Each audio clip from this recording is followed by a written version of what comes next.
Pakistan army के साबिक DGISI lieutenant general retired Faiz Hamid को बाज़ाब्ता तौर पर आज चार्जशीट कर दिया गया है। ISPR के मुताबिक उन पर जो चार्जशीट लगाई गई है वो रियासत मुखालिफ सरगर्मियों में भी मुलव्वस रहे हैं, इसके साथ साथ सियासत में मुलव्वस रहे हैं। अपने ओहदे और सरकारी वसाइल का उन्होंने बेदर्दी से और नाजायज इस्तेमाल किया है।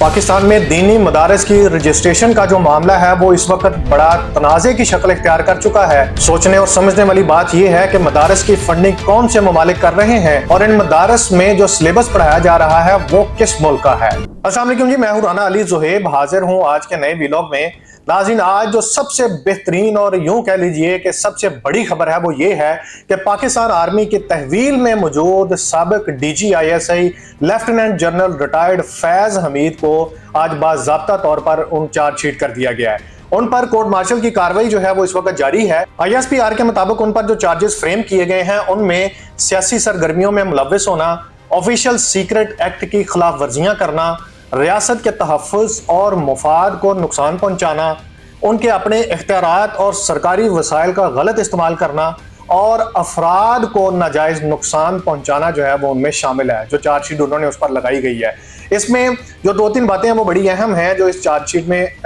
चूँकि पहले तो सिर्फ एक क्या सराइयाँ थी, बातें थी, लेकिन अब चूँकि बाकायदा तौर पर ISPR की जानिब से इस पर जो मोहर है वो सबत कर दी गई है। जो उन पर इल्ज़ामात लगते थे वो बिल्कुल ठीक थे। सियासी हलकों में भी और बाहर सहाफ़ती हलकों में भी अक्सर ये समझा जाता था कि जनरल फैज हमीद जो हैं वो अपने इख्तियारात का नाजायज़ इस्तेमाल करते हैं। हमने ये देखा कि इमरान खान के दौर में जब जनरल फैज हमीद DGISI थे उस वक्त मीडिया पर बहुत ज़्यादा पाबंदियां लगीं, इवन दैट सहाफ़ियों को उठाया गया, सहाफ़ियों को गायब किया गया। तो आज की इस प्रेस रिलीज में जो ये कहा गया है कि अफराद को नुकसान पहुंचाना, तो मेरा ख्याल है कि उन अफराद से मुराद वही लोग हैं जो जनरल फैज हमीद के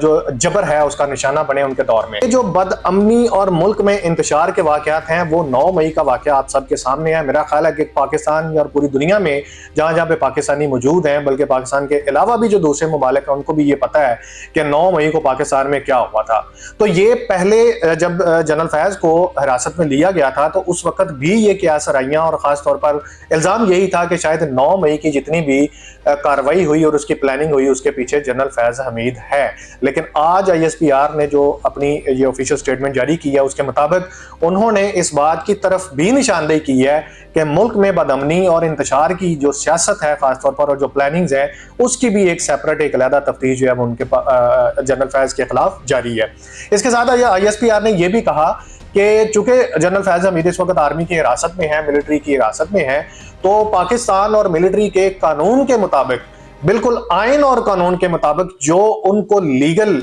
एड, यानी कि लीगल एड से मुराद जो उनको लीगल फैसिलिटी या उनको जो लीगल हेल्प चाहिए वो दी जा रही है, उसमें किसी किस्म की कोई कोताही जो है वो नहीं की जाए। 2018 के आम इंतखाबात के बाद इमरान खान ने जनरल आसिम मुनीर को ओहदे से हटाया और हटाने के बाद जनरल फैज हमीद को DGISI के ओहदे पर तैनात किया। जनरल हाफिज आसिम मुनीर साहब जो अभी इस वक्त करंटली आर्मी चीफ हैं, इनको ओहदे से क्यों हटाया वो सारी कहानी आप लोगों के सामने है। जब उन्होंने इमरान खान और उनकी फैमिली खासतौर पर बुशरा बीबी के जो करप्शन के सारा कच्चा चट्टा था और ख़ास तौर पर उस्मान बुज़दार का जो कच्चा चट्टा था वो जब इमरान खान के सामने रखा तो उनको ये बात जो है वो नागवार गुजरी, तो उन्होंने फौरी तौर पर उनको DGISI के ओहदे से हटाया और हटाने के बाद जनरल फैज को इस ओहदे पर फाइज किया। तो जनरल फैज हमीद जो हैं वो इमरान खान के यूँ समझ लीजिए कि राइट हैंड बन गए और जैसे जैसे इमरान खान कहते थे वो वैसे करते जा रहे थे। समझा यह जाता था कि वो आर्मी चीफ के एक उम्मीदवार भी थे और इमरान खान ने कहीं ना कहीं पे उनसे वादा भी किया था कि वो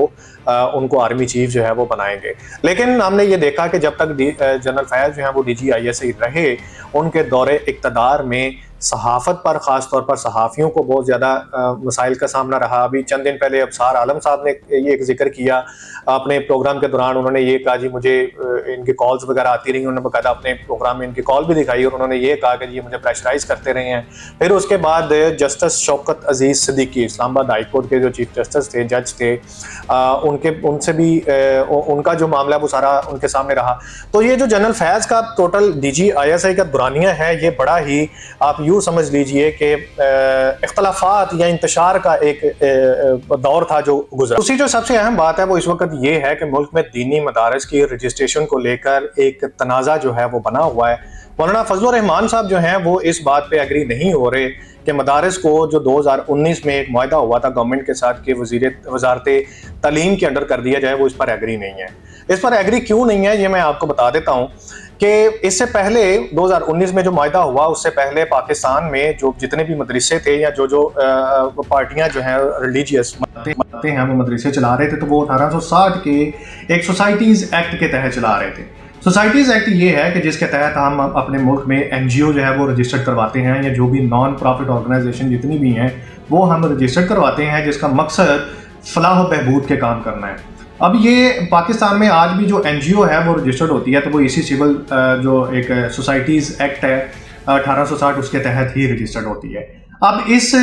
सोसाइटीज़ एक्ट जो 1860 है इसके मुताबिक जो किसी भी मदरसे की रजिस्ट्रेशन है वो मुतलका ज़िला के DC के पास एक एप्लीकेशन दे के उसको रजिस्टर्ड करवाया जा सकता है। लेकिन यहाँ इसमें मसला क्या था? इसमें मसला ये था कि रजिस्टर तो आप करवा सकते हैं, लेकिन इसके बाद कानूनी तौर पर तो आप कानूनी धारे में तो आगे, लेकिन आप बिल्कुल आज़ाद होते हैं। आप पे किसी किस्म का कोई चेक नहीं होता, आपके पास पैसे कहाँ से आते हैं, फंडिंग कहाँ से आती है, कौन लोग आपको फंड कर रहे हैं, इसका आपको बाकायदा तौर पर रिकॉर्ड को आप मेंटेन करते हैं, लेकिन आपसे कोई पूछने वाला नहीं होता। और यही वजह है कि इसी चीज़ को सामने रखते हुए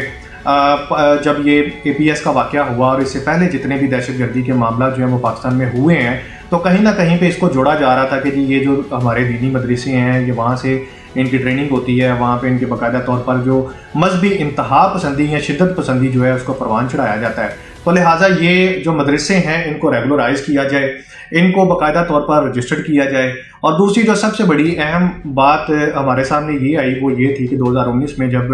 फेडरल एजुकेशन मिनिस्ट्री उस वक़्त शफकत महमूद साहब उसके PTI के जो शफकत महमूद साहब हैं वो एजुकेशन मिनिस्टर थे, तो उनके साथ ये वफाकुल मदारिस का जो ख़ास तौर पर मुआहदा हुआ वो ये हुआ था कि जी आप जितने भी मदरसे हैं उनको मिनिस्ट्री ऑफ एजुकेशन के अंदर रजिस्टर्ड करवाएंगे। उसके लिए उन्होंने एक बाकायदा तौर पर डायरेक्टोरेट यानी कि एक अदारा भी बनाया और उस डायरेक्टोरेट का नाम उन्होंने रखा जी डायरेक्टोरेट ऑफ रिलीजियस एजुकेशन। मतलब कि जो भी मजहबी मदारस हैं उनको इसी डायरेक्टोरेट के तहत जो है वो रजिस्टर्ड किया जाएगा। उस मायदे में 2-4 शिकें जो है वो बड़ी मज़ेदार थी जिनको शामिल किया गया। उसके मुताबिक ये किया गया कि जी जितने भी मदारस हैं उनको बाकायदा तौर पर बैंक अकाउंट जो उनके हैं वो ओपन करने की इजाज़त दी जाएगी, और इसके लिए मिनिस्ट्री ऑफ एजुकेशन जो है वो स्टेट बैंक ऑफ पाकिस्तान को मरासला भी लिखेगी, और मरासला लिखने के बाद उनको ये कहा जाएगा कि इनको बैंक अकाउंट खोलने का जो प्रोसेस है उसको बाकायदा तौर पर आसान किया जाए। दूसरी उसमें शिक ये थी कि जो फॉरेन स्टूडेंट्स हैं उनको पाकिस्तान में आने के लिए जो वीज़ा के इश्यूज़ होते थे उनको रिजॉल्व किया जाएगा, और जो फॉरेन स्टूडेंट जो पाकिस्तान में दीनी तालीम हासिल करना चाहता है उसको बाकायदा तौर पर वीज़े जो हैं वो इशू किए जाएंगे। अब मिनिस्ट्री ऑफ एजुकेशन के अंडर आने का मकसद ये है कि आप टैक्स नेट में आ रहे हैं। टैक्स नेट में आने के बाद आपको अपने जो सोर्स ऑफ इनकम है वो शो करना पड़ेगा। सोर्स ऑफ इनकम शो करेंगे तो आपको ये बताना पड़ेगा कि आपके पास जो फंड्स हैं वो कहाँ से आ रहे हैं और इनको कहाँ पे यूटिलाइज़ किया जा रहा है। बाकायदा तौर पर उस मायदे में ये भी एक चीज़ शामिल थी कि एक थर्ड पार्टी है या थर्ड पर्सन है वो बाकायदा तौर पर इन अदारों का, इन मदारस का ऑडिट भी करेगा, और ऑडिट करने के बाद जो रिपोर्ट है वो अपनी ऑडिट रिपोर्ट जो है वो रजिस्ट्रार को जमा करवाएगा। इस मुआहदे के ऊपर तकरीबन आप ये समझ लीजिए कि 70% मदारस जो थे उन्होंने तो अमल कर लिया। अमल करने के बाद उन्होंने मिनिस्ट्री ऑफ एजुकेशन की इसी डायरेक्टोरेट में अपनी जो रजिस्ट्रेशन है वो करवानी शुरू की। 24,000 में से तकरीबन कोई 18,000 समथिंग मदरसे जो हैं वो पाकिस्तान में वो मिनिस्ट्री ऑफ एजुकेशन के साथ जो हैं वो रजिस्टर्ड हो चुके हैं। अब उस टाइम जब ये मुआहदा हुआ तो मौलाना फजलुर रहमान ने उस वक्त भी इस मुआहदे की मुखालफत की, और आज भी मौलाना साहब जो हैं वो इस मुआहदे की मुखालफत पे खड़े हैं। और जब 26वीं आइनी तरमीम लाने की कोशिश की गई तो उस आइनी तरमीम पर आप सब लोग जानते हैं कि हुकूमत के तमाम पार्टियां जो हैं वो मौलाना साहब के पास जाती रही हैं, और मौलाना साहब ने 26वीं आइनी तरमीम के हक़ में वोट भी इसी एक शर्त पर दिया था कि आप ये जो मदारस का जो बिल है इसको बाकायदा तौर पर लाएंगे और इसको वापस 1860 यानी कि सोसाइटीज़ एक्ट के तहत जैसे वो पहले काम चल रहा था आप इसको वापस लेके जाएंगे मिनिस्ट्री ऑफ एजुकेशन के अंडर। अगर इसको आप ले जो आपने ऑलरेडी काम कर चुका है ये हमें मंजूर नहीं है। लेकिन असल बात ये है कि मिनिस्ट्री ऑफ एजुकेशन के जब 70% मुल्क के दीनी मदारस जो हैं वो मिनिस्ट्री ऑफ एजुकेशन के अंडर अपने रजिस्ट्रेशन करवाने के लिए तैयार हैं, तो फिर मौलाना फजलुर रहमान साहब तैयार क्यों नहीं हो रहे हैं? ہمارے جو سورسز ہیں، ہمارے جو ذرائع ہیں، وہ مبینہ طور پر یہ کلیم کرتے نظر آ رہے ہیں ہمارے سامنے کہ جو جتنے بھی مدارس مولانا فضل الرحمان صاحب کے پاس چل رہے ہیں، وہ شاید ان کی جو فنڈنگ کو لے کے وہ پریشان ہیں کہ ان کو جو فنڈنگ باہر کے ممالک سے ہو رہی ہے، تو کہیں نہ کہیں پر اگر یہ مدارس منسٹری آف ایجوکیشن کے انڈر آتے ہیں تو ان کی خود مختاری جو ہے وہ ختم ہو جائے گی. خود مختاری ختم ہوگی تو یہ بھی ایک ریگولر گورنمنٹ کے ادارے کے انڈر ایک ذیلی ادارے جو ہیں وہ کام کرنے شروع ہو جائیں گے. تو جو ان کے فنڈز دینے والے، جو ان کے ڈونرز ہیں، وہ اپنا ہاتھ پیچھے کھینچ لیں گے، وہ اپنی فنڈنگ جو ہے وہ بند کر دیں گے. لیکن بات یہاں پہ ختم نہیں ہوتی ہے، بات یہاں سے اصل شروع ہوتی ہے کہ فنڈنگ جو دینے والے ہیں ان کا تو مقصد ہے کہ بچوں کو تعلیم دینے کے لیے فنڈ کرنا، وہ چاہے گورنمنٹ کے کسی اس کے منسٹری کے اندر ہوں یا کوئی انڈیویجول جو ہے وہ چلا رہا ہو. لیکن اگر وہ اپنے فنڈز روکتے ہیں تو ظاہر سی بات ہے اس کے پیچھے کوئی نہ کوئی تو وجوہات جو ہیں وہ ایسی ہیں جو پس پردہ ہیں، جو صرف مولانا صاحب جانتے ہیں یا وہ لوگ جانتے ہیں جو اس وقت اس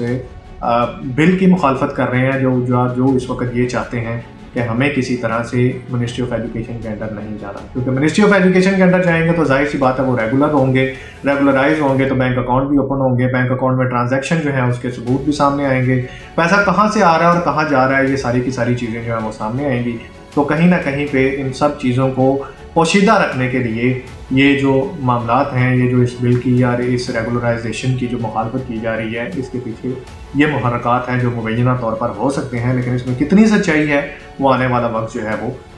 ہمیں بتا دے گا. اب تک کے لیے اتنا ہی. اپنا بہت سارا خیال رکھیے گا اور اپنا اور اس چینل کا بھی خیال رکھیے گا. اللہ حافظ.